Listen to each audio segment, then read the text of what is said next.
What's up guys, and welcome back to another episode of Career Mode. This is episode number 171. And we start today's episode off with some player training before diving into our first game of today's episode at home to Schalke in the second round of the DFB Pokal. Of course, out of the three objectives we've got this season on the pitch, we've got to finish in a Champions League place in the Bundesliga, so don't need to win the title. We've got to reach the semi-finals of the Champions League, so don't need to win a European honour.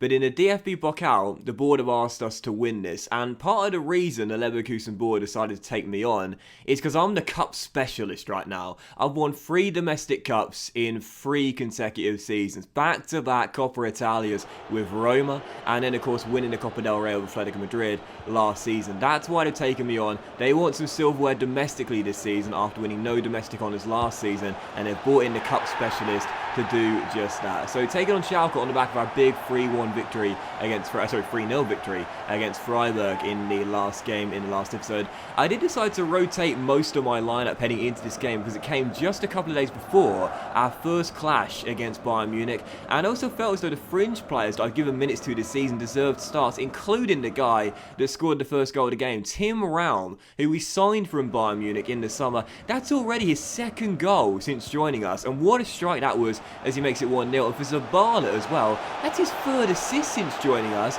as we make it 1-0, and he could have had his 4th assist since joining us had it not been a total donkey with foreign back here, running through 1-on-1, trying to get a bit cheeky and fluffing my lines with a finish. So poor from me there. Should have put the game to bed as it was still 1-0, and Zabala was prevented his 4th assist of the season by me being very stupid. But with 13 minutes to go, Schalke would find themselves an equalising goal as they drilled the ball in with Sarr just inside our area with 13 minutes on the clock. But after the very long-winded celebrations, eventually the goal was disallowed for offside. This is already like the 2nd or 3rd offside goal we've seen against us since the season began, but it was indeed a correct decision. It was a very tight one. It wasn't the man that struck the ball, but the man that played it back to him who was standing offside. So correct decision, goal rightfully ruled out, and that was how the game would finish. So final score, Leverkusen 1, Schalke 0. We win on Manuel Neuer's regen's debut, and Ty also keeps a clean sheet on his debut as well, so very happy to see that. First time being able to give the number 13 some minutes this season. He keeps a clean sheet, and we get the win by a 0-0. But again, the youngsters that have come in, as you see our draw for the 3rd round here, we've got Kiel, who I believe are a 2nd-tier German football side at the Bayern Arena for round 3.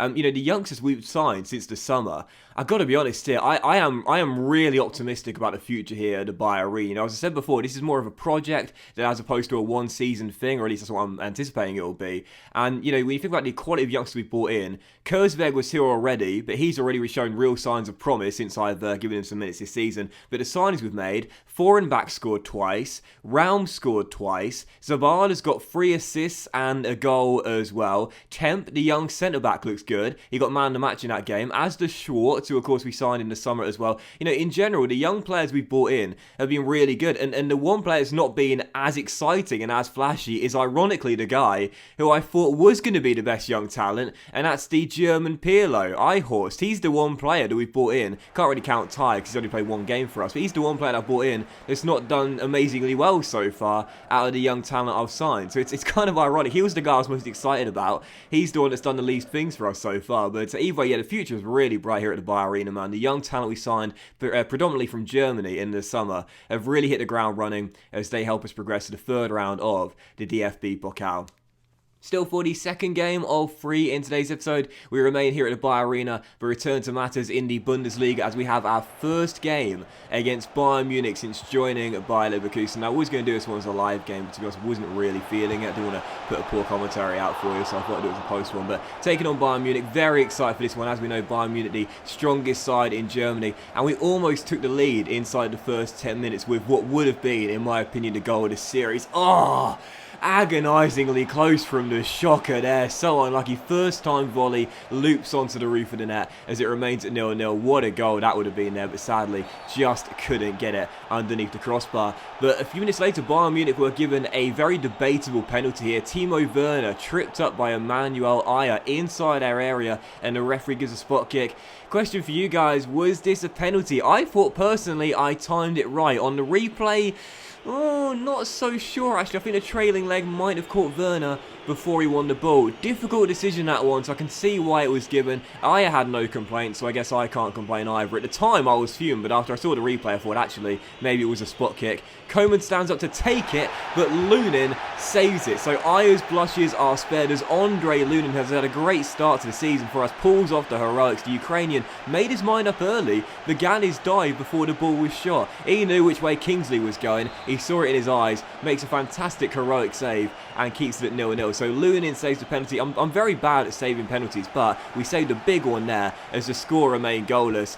But against the AI on ultimate difficulty since the patch, well, you guys know this for sure if you're playing on ultimate difficulty as well. You're never safe against the AI. Doesn't matter whether you just saved a penalty or not, you are never safe against the AI. When they get around 30 yards from your goal, there's always a serious goal threat, and that's what happens from the corner. We head the danger away, it drops to Ndombele, and look at this, Leandro is all over Ndombele. I don't even know how he sees the goal there, with the big Brazilian's body shielding the view of the goal, but somehow he finds the top corner with no problem whatsoever, under immense pressure from a 6'6" stocky Brazilian, but he still bangs it out into the top corner, makes it 1-0, and a few minutes later, oh, Bayern Leverkusen had capitulated. 2 goals conceded from corners. I believe that's already our 4th goal conceded from a corner. I haven't scored a goal from a corner in over a season, but we've already conceded 3 or 4 since joining Leverkusen. 2nd goal scored there, no one taking charge from the ball into the middle, and Ruben Vezo turns it in, and Bayern Munich lead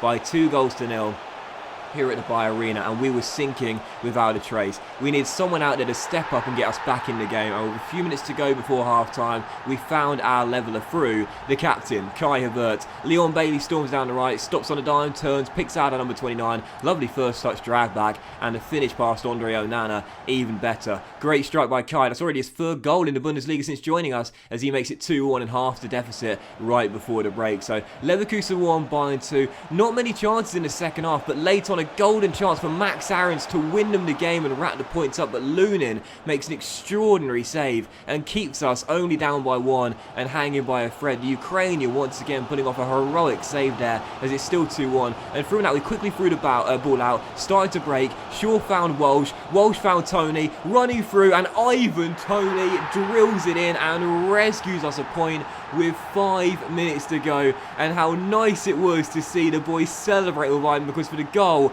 all 3 of the Blades boys got involved in the build-up to the goal. Shaw to Barry to Ivan, and Toney drills it past Andre and in to the back of the net. Bayern Leverkusen come back from 2 goals down to rescue a point against Bayern Munich, and what a fantastic comeback that was. And again, I was kind of annoyed I didn't do it live after such a thrilling game. 2-2 the final score. We get ourselves a point, delighted with that. Technically it is another slip up here at home, failing to get the win as Borussia Dortmund extend their lead at the top of the table. But listen, we were 2 goals down against the best side in Germany. You got to give us credit for battling back there and claiming a point. Delighted with that.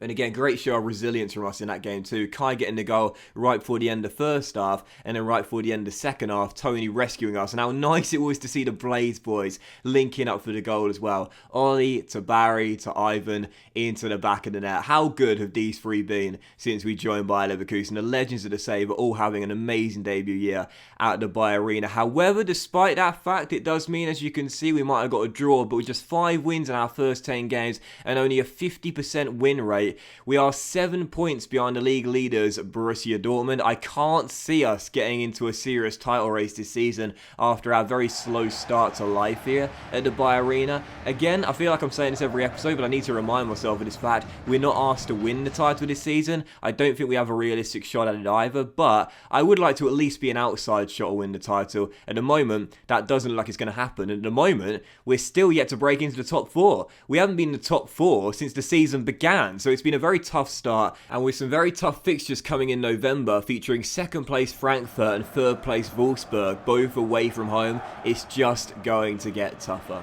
Still for our third and final game of today's episode, it was time for match day 4 in the Champions League as the Belgian side Anderlecht were coming to take us on here at the Bayern Arena. And due to how the group is shaping up right now, Anderlecht needed to win this game, otherwise they would be knocked out if Dynamo Kiev lost to Monaco. So the Belgians are in desperation mode heading into this game. They needed to win the game, and a point for us would guarantee qualification with 2 games to spare. But we looked the better team in the first half in a stalemate in the first 45 minutes, but in the second half with 15 minutes to go, we won ourselves a free kick. It's the first free kick I've won since joining Bayern, which has been quite close to the goal and within shooting range. Steve Zabala's got some good free kick stats. He's 24 yards from goal. I angle it towards the top corner. Oh, it was dipping. It was dipping. But it just didn't come down quickly enough. Wonderful little free kick from Zabala there, and it was dipping, but it just went over the crossbar. Zabala knows how close was that for the Uruguayan scoring his second goal of the season, and also my first free kick goal ever, but sadly just didn't dip enough. And it goes onto the roof of the net. Final score, Bayer Leverkusen 0, Anderlecht 0. It's back-to-back draws in consecutive games at the Bayern Arena, and it's our first slip-up in the Champions League, but it doesn't matter too much. The draw was all we needed tonight after Dynamo Kiev did lose to Monaco. We still sit top of the group, 1 point clear of Monaco, and because in the Champions League, it goes head-to-head record before goal difference, that does mean with 2 games to go, we have guaranteed qualification to the knockout stages. But that will end today's episode of Career Mode, guys. So a big thank you for watching. If you have enjoyed it, and if you did enjoy today's episode, then please drop a like. Much love to you all, have a fantastic day, and I'll see you for the next episode of Career Mode very soon.